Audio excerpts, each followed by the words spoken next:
nosotros tenemos un panel súper especial, un panel muy interesante.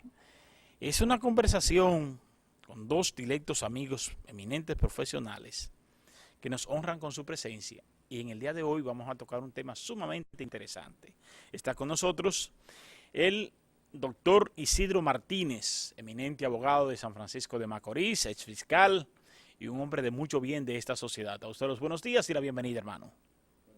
Muchas gracias por invitarme a tu programa. Este programa siempre se prestigia con personas de su dimensión, pues es mucho la lectura que hay, la preparación de los temas y los enfoques de una manera muy responsable. Gracias por estar con nosotros. También pues nos acompaña un profesional muy puntual, quien es contador y además abogado y empresario y de comunicador por demás. Está con nosotros el licenciado Ramón Antigua. Buenos días y bienvenido, hermano. Buenos días, gracias por invitarnos y ojalá que podamos llenar las expectativas. Claro que sí, con una camisita ahí anda Ramón, que Isidro y yo vendemos los dos trajes completos y no nos daba para pagarle al SAT, sin hablar de la tela. Peleando por tomarnos los años. Yo usé en los años 70 la famosa Chacabana. Chacabana. Safari, esa era Chacabana, Safari. La famosa Safari, que también usaba los cuatro bolsillos. Eran camisas bonitísimas también con sus cuatro Con bolsillos. una coleta Sí, atrás. yo llegué a usarla. No tanto, Yo no era de esos tiempos, ¿no? Generalmente no me ha gustado nunca usar la camisa por fuera. Y no he usado camisa con la manga corta nunca, ni he usado ni suéter, ni por los cheles, entonces no califico para la Chacabana. Siempre ha sido una camisa de primera para siempre. Y si tú supieras que las chacabanas son la ropa formal de estos climas, es una chacabana. Porque el traje per se, uno porque se acostumbra y porque el medio mismo prácticamente te obliga y te conmina a andar con un bendito traje a las 12 del día en la calle, muchas veces en condiciones inhóspitas, porque tienes que moverse de un lado a otro y montarse en un vehículo que esté en pleno sol. Tú sabes que la Chacabana, en nuestro país somos tan políticos, y de eso sabe Isidro más que yo, que hay dos ropas. La chacabana es una expresión del PRDismo en el gobierno. Y la chaqueta, ¿cómo se llama? Los yaques. Es una expresión de vestimenta de los PLDistas en el gobierno. Exactamente. Con eso se distinguía. Oiga qué diferencia. Un país eminentemente político, sí. La República Dominicana. Y precisamente hoy vamos a hablar de un tema muy interesante, un tema que está en la palestra pública. Un tema pues que tiene grandes implicaciones y sin ánimos de redundar y de traerle al pueblo lo mismo que no hemos tenido que chupar la semana entera. Nosotros tenemos un sumo interés en dilucidar aquí de una manera tranquila pero objetiva y sobre todo desde el punto de vista muy técnico y profesional, caso Odebrecht. Isidro Martínez. Caso Odebrecht. Es bueno que la población y nosotros mismos nos vayamos acostumbrando de que habrá mucho Odebrecht aquí en el país y en el mundo por mucho tiempo, que será un tema que estará en el escenario permanente y que es muy difícil aparezca otros temas de tanto interés para el país, para el sector político, para el Estado, para el futuro del país, que pueda suplantar al caso Odebrecht, que seguirá siendo tema de primer orden en el país, por los peligros también, por los peligros que puede significar para el pueblo dominicano. Fuera bueno, como tenemos mucho tiempo, yo no recuerdo la historia judicial dominicana, no se recuerda en el país un hecho más trascendente por la categoría de los imputados y por el nivel de criminalidad del hecho cometido. No se recuerda en el país ningún hecho que esté por encima del caso Odebrecht. Yo recuerdo el caso de Manolín Jiménez, que fue destituido por el Congreso en 1968. En los años 70 no se produjo ningún caso judicial trascendente, porque a pesar de que se produjeron algunos asesinatos por parte del propio Estado, como el caso de Orlando Martínez, de Gregorio García Castro, el caso de Sagrario Díaz Santiago, la estudiante universitaria de medicina, el caso de Amin Abel, el caso de el asesinato también, porque se trató, el caso de Camaño fue un asesinato también, en la medida en que este hombre ya fue apresado y por tropas militares, y hay leyes internacionales que inmediatamente usted tiene una persona apresada, no puede fusilarla. De manera que esos casos no se conocieron, no tuvieron trascendencia judicial. En los años 80, sin embargo, se produjeron en el gobierno de Jorge Blanco situaciones delicadas en cuanto a la administración pública, y se produjo un hecho importante en el sentido de que sería el primer expresidente de la República que fue sometido a la justicia, conjuntamente con el caso de Fulgencio Espinal, que estaba en la Lotería Nacional, el caso de José Michelén, que estaba en INEPRE, pero este se fue con el nombre de Jimmy White hacia Puerto Rico y de ahí volvió a España y no ha vuelto más.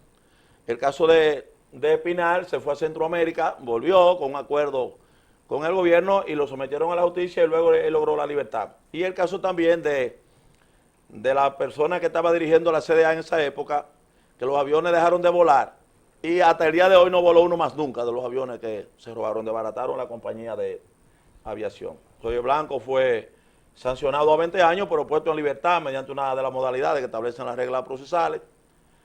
Y de ahí no trascendió más. Después fue indultado en el gobierno de Hipólito Mejía, se interesó el Estado, y quedó sin efecto ese caso, que ha sido el más trascendente. Porque además incluía el mayor general Cuervo Gómez, que era el secretario de la Fuerza Armada, que también hicieron sobrevaluaciones de compra ahí en la Fuerza Armada. En el ámbito militar, el primero aquí que se vio envuelto en caso de droga fue Descartes Pérez. ¿Recuerdan a Descartes Pérez? Fue un coronel de mucha importancia en esa época de los años 70, que fue el primer oficial policial que fue sometido a la justicia. Ahora actualmente nosotros tenemos el caso del jefe del DICRIN, que está sometido a la justicia. El caso también del coronel que está implicado en el caso de los Tucanos, y el ex secretario de la Fuerza Armada, conjuntamente también, que aunque está mediante una modalidad de las reglas, puesto en libertad. Esos son los casos más trascendentes. En la banca ligada a la banca nacional, el caso del Banco Universal de los finales de los años 80, ¿verdad? ¿No? Finales de los años 80, y el caso de Baninte, que ya es más reciente. Ahora el Banco Peravia. Esos fueron los casos más importantes que se produjeron. El caso de Brecht lo abarca a todos, por el dinero saqueado al Estado Dominicano, por la modalidad que se usó para saquear al Estado, por la persona involucrada, que es lo que llama más a la atención, la persona involucrada. Estamos hablando que es la estructura entera del Estado. Hasta ahora, el único órgano que no ha sido incluido algún miembro es del Poder Judicial, que no ha sido incluido una persona en el caso de Brecht. Pero en cuanto a la estructura del Estado, ha sido tocado completo. Y eso te dice a ti, entonces, que la clase política o la clase política dominicana es una clase totalmente corrompida. El hecho de que tenemos envuelto en el caso de Brecht, ya un ex ministro de Obras Públicas, ya famoso, el caso del ingeniero Víctor Elías Rúas, y el caso también de mi actual ministro de Industria y Comercio, y el caso que tenemos también del presidente del Senado, Andrés Bautista, y el presidente de la Cámara de Diputados anterior, Alfredo Pacheco, conjuntamente con dos senadores de alto prestigio y de alta importancia no solamente para el Senado, sino para el partido de gobierno. El caso de Tommy Galán y el caso de Valentín, son senadores. Se puede decir que, aunque San Cristóbal era antes una villa, San Cristóbal es más grande que otra provincia, porque San Cristóbal le corresponde hasta Villa Altagracia, que es un municipio de San Cristóbal, una provincia grandísima. De modo que Santiago y San Cristóbal son provincias de gran importancia en todo. Y entonces sus dos senadores envueltos en un caso gravísimo. Hay que esperar cómo se va a pesar de que vi que el Procurador General de la República, yo también alguna vez se lo entiendo, que nosotros no habíamos visto el actual Procurador General de la República envuelto en casos penales, en casos procesales, y más un caso de esa envergadura con tantas complejidades. Pero vi el Procurador que en un momento de desesperación dijo, ahí están todos los que son y ahí están todos los que están, todos los que están y todos los que son. Pero tú no has comenzado todavía la investigación del caso para decir que son esos. El efecto cascada de que La regla procesal te dice a ti que tú no tienes ni que presentar prueba al juez, sino elementos vinculantes con esa persona. Yo alguna vez se me llama la atención también cuando veo al abogado de prestigio en la capital diciéndole al Ministerio Público que le entregue toda la prueba que tiene. Pero sucede que la fase de prueba, la fase de presentar prueba no ha llegado todavía. El Ministerio Público ha terminado una fase de la investigación y ha encontrado elementos vinculantes con esa persona, con ese grupo de personas. Bueno, y el Ministerio Público, que no aguanta más, decide comenzar el proceso con esa persona. Bueno, y ahí termina con esa persona. ¿Para qué? Para que el Ministerio Público dicte una medida y se lo deje en las condiciones que establece el artículo 226, en una de las condiciones que establece el artículo 226, a fin de que el Ministerio Público pueda iniciar la investigación. Bueno, para que inicie la investigación del hecho. Y si le da un año preventivo, le da un año al Ministerio Público para que inicie la investigación. Pero el Ministerio Público ha dicho que son esos, es decir, que lo que incluye entonces Temístocles Clemontá no son parte de ese engranaje. Bueno, Ramón Antigua, en el mundo de los negocios, ¿se conoce en el mundo o en la República Dominicana algún hecho que tenga un parecido con el estilo de negociación y vinculación comercial que mantuvo la empresa Odebrecht con la República Dominicana? Desde que comenzó Jesucristo a andar por la tierra. El caso Judas. El caso de Judas. Fue una transferencia, una negociación igual o parecida con la tecnología de los tiempos actuales. Exacto. Y el aumento de la plusvalía, los intereses. Aquello fue por 12 monedas, si mal no recuerdo, y esto por 92 millones de dólares más 163 millones de dólares se dice de sobrevaluación. Pero mira, a mí me preocupa como ciudadano y ante esa inteligente y no es para menos panorámica dada a conocer por el doctor Isidro, me preocupa el hecho de que ante tantos hechos de corrupción, de malversación, de robo, atraco a los intereses, a los recursos de la República Dominicana, nosotros estemos enfocados y hagamos ver que es el más grande el caso de Odebrecht, que lo es, de manera individual. Pero si nosotros, señores, sumamos la cantidad de hechos, de actos de corrupción y robo y atraco que se le ha hecho al erario público de la República Dominicana, como establecía Isidro, y lo sumamos, señores, que es lo que debiéramos hacer, anticorrupción, fuera la impunidad, pero es de todo, y como dijo la monjita, para todas. Entonces, nos hemos enfocado en el caso de Odebrecht, señores, y el caso de Odebrecht ha tumbado todos esos procesos de corrupción que ha mencionado Isidro, pero uno más reciente. Aquí no se habla ya de Tucano, aquí no se habla de OISOE, porque la corrupción nada más es de Odebrecht. La corrupción nada más es de Odebrecht, y por demás ahora se habla que son 14 infelices ciudadanos dominicanos, los únicos que participaron en esta estrategia ilícita de banda, común de bandas y de asociación de malhechores. Entonces, todo está enfocado en que el caso de Odebrecht y el caso de Odebrecht, y les repito, me hubiera gustado que este proceso de empoderamiento que ha asumido la sociedad dominicana fuera por todo, fuera para todo, que la impunidad fuera general, que la impunidad se combatiera desde todos los puntos de vista y la corrupción por igual. Señores, es penoso. Yo, inclusive al venir para acá, leía unas informaciones de un connotado abogado y comunicador en la capital, hablar que ya es necesario de que Danilo renuncie. Y yo he estado planteando, pero por Dios, en el ordenamiento jurídico que hay en la República Dominicana, si Danilo se le ocurriera renunciar, o si se le ocurriera a Jesucristo mandarlo a buscar en esta época, es Margarita que le toca. Yo no sé qué relación pudiera tener eso con el caso Venezuela, Chávez, Maduro. Y que me excuse la señora vicepresidenta. Y he planteado, y si Margarita siendo presidenta, sustituta del renunciante Danilo Medina, y se ausentara en la República Dominicana por alguna razón, es Mariano Germán, presidente de la Suprema Corte de Justicia, el sustituto hasta tanto se convoque a un proceso eleccionario, que dé al traste con la selección de un nuevo presidente.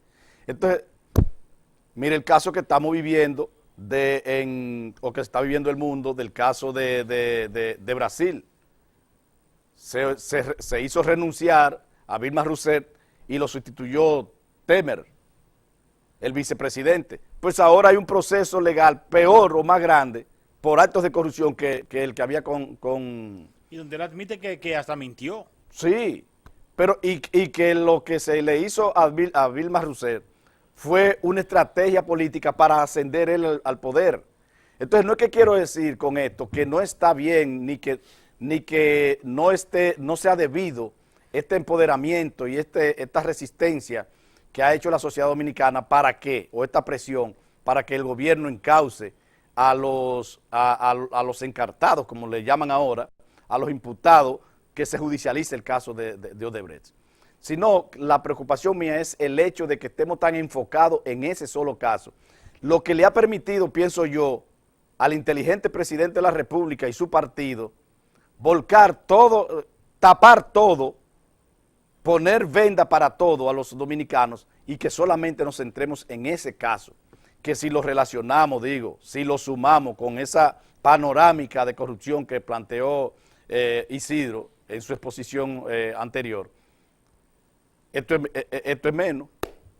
Mira, si el caso de Valle Verde no se hubiese manejado con el nivel de impunidad que se manejó, una de las grandes estafas a que ha sido sometido el Estado Dominicano, de las grandes estafas, es el caso Valle Verde.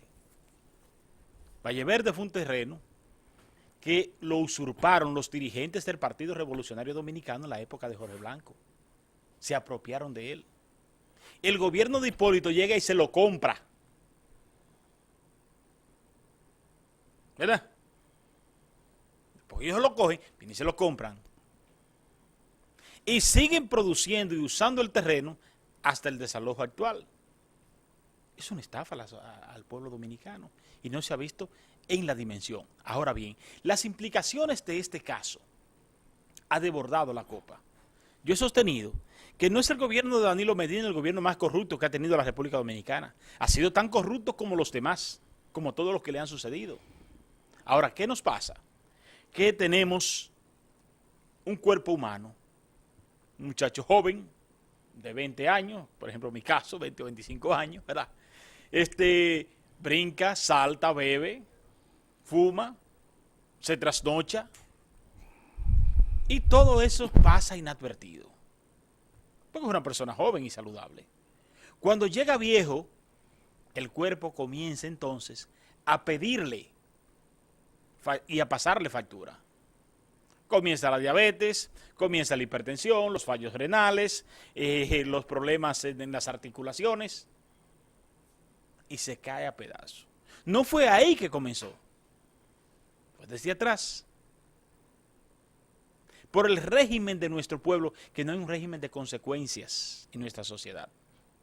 Entonces, tenemos un caso de Odebrecht, que en esencia es una empresa que creó un tipo de mecanismo para la inserción en el mercado mundial, porque Brasil es una potencia mundial, se habla de una octava o una novena potencia, una octava,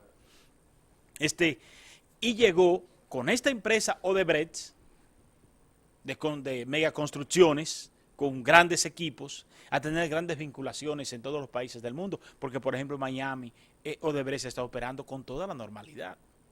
Ahora, las normas jurídicas de Miami, de los Estados Unidos, en Cuba, óigame. Pero en Cuba no sobrevaluaron ninguna obra. No, porque ahí es donde voy. El medio de cultivo que significa para un país, por ejemplo, ahora nos han pasado una ley que la próxima semana tenemos un panel, si Dios así lo permite, sobre la ley de lavado, ¿no le llama a usted la atención, en el caso de ustedes como abogados, que esta ley haya sido aprobada con la celeridad con que fue aprobada? Con el interés marcado. ¿Responde esto a una petición de convenios internacionales meramente para ponernos a la altura de los países a nivel de lavado? ¿O es un comodín para facilitar el proceso que se lleva actualmente con el caso de Odebrecht? Porque tiene implicaciones en lavado de activos, el caso de Odebrecht. Entonces, la aplicabilidad de esta ley, la promulgación por parte del presidente, que ya se promulgó, entonces, ¿qué hay detrás de todo esto? Esa ley no tiene efecto retroactivo. Pero no tiene efecto retroactivo, perfecto. Ahora bien, el caso ya tiene retroactividad con un caso que apenas se presentó ante la opinión pública. El presidente busca con esa ley dar la sensación de que su gobierno está interesado en la creación de los reglamentos legales para enfrentar ese mal, en medio del mal. Pero en medio del mal. Este juicio... El presidente en los 5 años que tiene, creo que con relación al problema de la droga se ha referido en un solo cónclave. Eso no ha sido... Hoy mismo la prensa señala el incautamiento de 1.100 kilos de cocaína. O sea, esa no ha sido la línea del presidente. Pero cuando se habla de lavado, solamente se piensa en el narcotráfico. Pero no. También, por ejemplo, el caso de Odebrecht tiene implicaciones. Ahora bien, en el caso de Odebrecht, ¿con cuál ley se va a encauzar? ¿Con la anterior o con la actual? Porque es un caso que apenas inicia en la justicia. Entonces, no veo el nivel de retroactividad que tenga. Es decir, ok, se aprobó la nueva ley de lavado de activos. Los imputados también están acusados de prevaricación, de concusión, de asociación de malhechores, que es un delito también criminal. O sea, están acusados de 4 o 5 delitos. Hay que aplicarle, son muchas disposiciones distintas. Pero te digo la complejidad de ese caso, que tú tienes también congresistas en medio del lío, ministro actual y exministro. Por eso la ley prevé el privilegio de jurisdicción. Sí, porque que no uno es arrastra el otro. nada tampoco. Eso es un asunto que aquí en un momento debiese revisarse, porque el espíritu que tiene ese privilegio de que un legislador no debe ser perseguido, entiendo yo que debiese ser por las posiciones que asume dentro del Congreso. Más esa inmunidad parlamentaria se usa como un manto de impunidad y de privilegios. Pero, Wilson, hay algo que hay que ver. En este país se registra la muerte no descubierta, no descubierta en sí las razones, pero sí comentada por debajo las razones.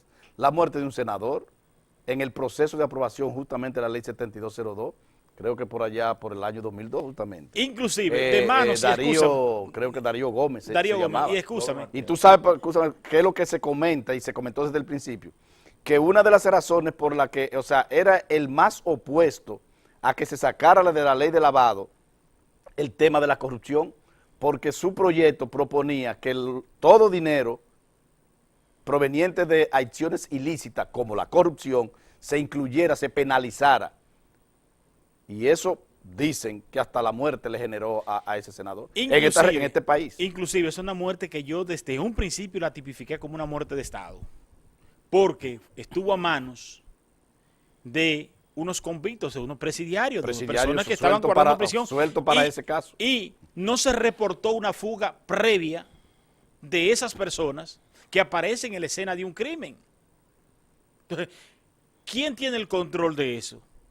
Es el Estado, mediante la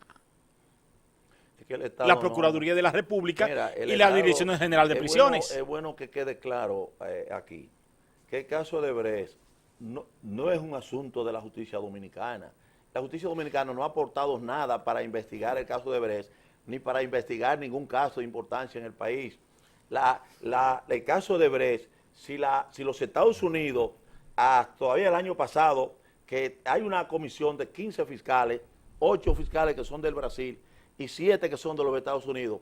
El año 2016 el año entero investigando la compañía Odebrecht. Y tú dirías, y el caso, la inclusión de la República Dominicana, es que la investigación de los Estados Unidos sobre la empresa Odebrecht terminó con la obligación de esa compañía ante el Departamento de Estado de los Estados Unidos a pagar casi 3.000 millones de dólares para no ser procesado en los Estados Unidos. Pero otra de las condiciones de ese acuerdo con los Estados Unidos era decir todo lo que sabían y todo lo que habían hecho en los últimos 15 años. Es ahí donde viene la información de que la República Dominicana habían dado ellos más dinero para sobrevaluar obras que casi todos los países. Hablando de la suma de 92 millones de dólares. Si en Estados Unidos que está haciendo esa investigación, que nada tiene que ver con el país. Y si los Estados Unidos no hacen ninguna investigación, aquí seguimos con Odebrecht 15 años más o 20 años más. De manera que hemos seguido. Nosotros no podemos agregarle, que la justicia dominicana, no, usted no ha aportado nada, ni el presidente ha aportado nada para la investigación, ni le ha aportado un chele al sistema de justicia. Es más, si tú te vas para el 2002, o para el 2000, porque ese caso, por eso que te digo, la gravedad que tiene ese caso, que yo veo la gravedad, y es bueno que la gente, en la última vez que yo estuve aquí en el programa, te dije a ti, no, van a caer presos. ¿Cuándo? Yo no sé cuándo. O ahora o después, pero es mejor que caigan ahora, porque yo prefiero que me tranquen la gente, los amigos míos, y no los enemigos, pero van a caer presos como quieran. Mira esa parte de preso. ¿Cuáles son las implicaciones que yo veo? Gravísimas.